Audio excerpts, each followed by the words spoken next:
Time is of the essence in training and teleporting, trampolines and telemundo. Obviously and clearly. Telemundo! Telemundo. Hey, Sábado. Oh, man. Domingo.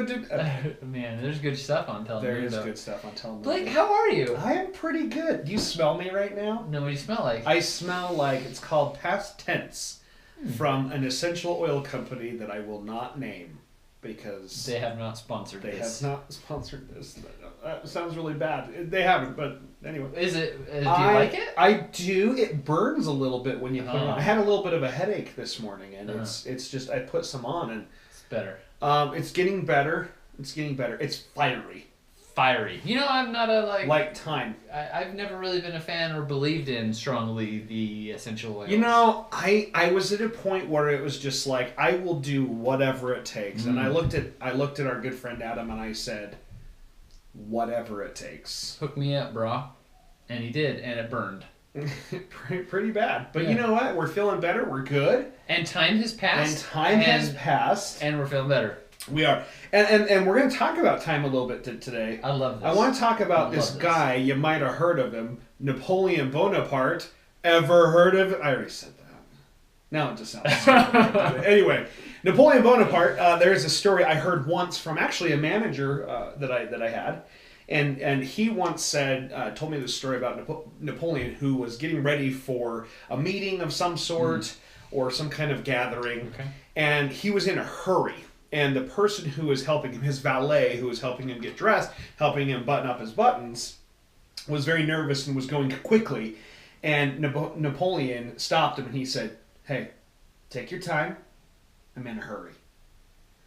And when he told me that, I was just like, that makes absolutely zero sense. But what he was trying to say was, take your time, don't mess up. Do it right the first time. Oh, yeah. Because I'm in a hurry. So time is an interesting thing. It's kind of a beast. and Like, also I can need to be- hurry, Yeah. slow down. Yeah, hurry. I need to hurry. I'm in a hurry, so take your time. Interesting. That's weird. So, there's a quote that I've heard that I really like, and it says that the bad news is time flies, but the good news is I'm the pilot. You're the pilot. Ooh. Oh. God bless you. Oh. And again.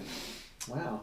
How's your sniffer? Wait You for doing it. okay? No, just two. Normally I'm a three Yeah, sneezer. you're a threer. But I like that Try quote sneeze. because I like to know that like we're in control of the time that we use. Do you know who happened to say that? Michael Altschul. Everybody knows. So he's like a Schuler. he's like a interesting speaker, and like his profile page is like And he's got his color pop. It's Hey. kind of funny. Hey. But like the quote is really an awesome thing. And it makes me think a lot about college. Like when we talk about time at work, I go back to my experience as a student. As a student going to college, nobody told me how much time I should spend and how I should study. All they cared about is the final grade that I got, right? And that's all that I cared about as well. We measured the result and the result only. But how I accomplished that was totally up to me. You know, it's interesting because I think about that and I think, I had teachers that did tell me, in order for you to do well in this class, you should study up to... Oh my gosh, I'm going to sneeze now. Okay, no, I think I focused on it, and so it went away. Anyway, so they would all say, in order for you to get, great grades in this class, you're going to have to study 8 to 10 hours a week on this. I was bleep that because I am not going to. Anyway, but yeah, it's true. The results came from the time that you put into it, right? Yeah, but nobody like sits there and tells you how to do it. No. So here's the hard part. The transition from college to work life, okay? Yeah. So we're treated as adults when we go to college. We say you should potentially do this. Best practice is showed study 8 to 10 hours, but it's up to you. We're just going to measure on the You result. make your decisions. Well, the second we get a job, we enter that job and they say, be here 9 to 5 and be present and attend these meetings, and we are in control of your time. And so millennials are coming in and millennials are getting all this flack because millennials are saying, why are you telling me how to manage my time in the workplace? Like, I'm an adult now, I am a college grad, and I know how to spend my time. Allow me to do it how I best see fit. Well, and the thing about it is, like, you think about during that time, how effective are you really? Like, are you working Totally. that full 8 hours or 9 hours, whatever it's supposed to be? Or am I like, let's say I'm going to work here, and then I'm going to take a break for a bit, I'm going to work there. So it's just like, during that time, yeah, that's your schedule, but are you actually doing that amount of work? And it actually makes me think of, like, yard work. Totally. Right? Because, and bear with me here, and here's why. When I do yard work, I'm never in the mindset of, okay, I have to make my yard work last this long, right? Like, so meetings at work are 30 minutes or an hour. Yeah. Because that's the way software was designed. That's the way it with works. 30-minute, hour-long increments. So we think in 30-minute, hour-long increments. Yeah. So yard work, let's say, how long does it take you to do yard work on I average? honestly, it takes me like 30 minutes total. Okay. Because I have a small yard. But, like, my whole goal, my idea, my thought process is get this done.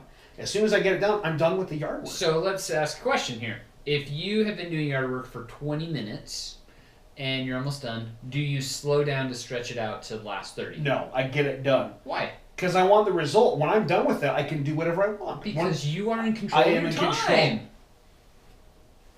control. So why do we say, hey, employee, although your work is done, we still need you to sit around here and look busy for the next 30 minutes? Yeah.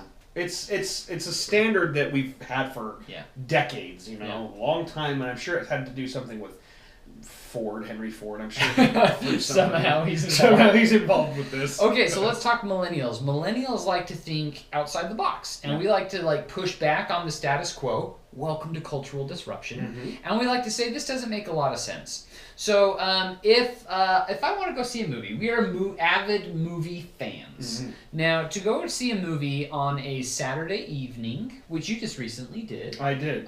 was the movie packed? Packed. It was packed. It was packed, and commute time is rough, and getting out of the theater is hard.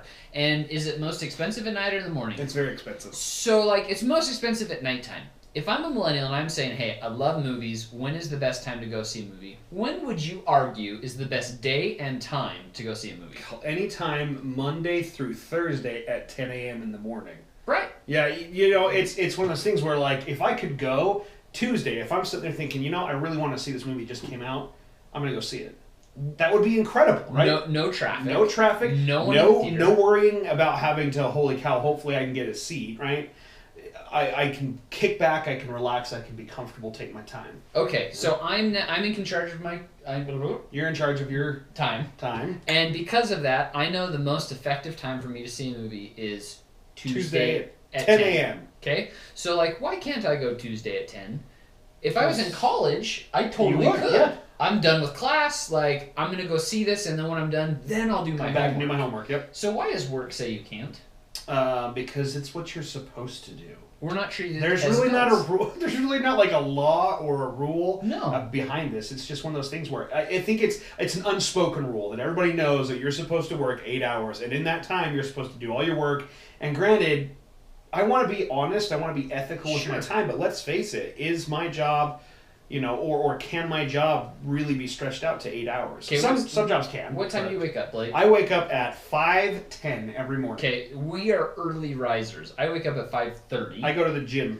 I don't look it, but I go to the gym. So let's say this. What if we got up at 5 and we started work at 6? We worked from 6 until 9, 3 hours hard, right? Yeah. At 9, we Full say, attention. I'm kind of hungry, let's have some breakfast. After breakfast, we say, I want to go to a movie. We go to a movie at 10, it gets over at 12:30, 1 o'clock, we clock back in, and we finish our work until the end of the day. Yeah.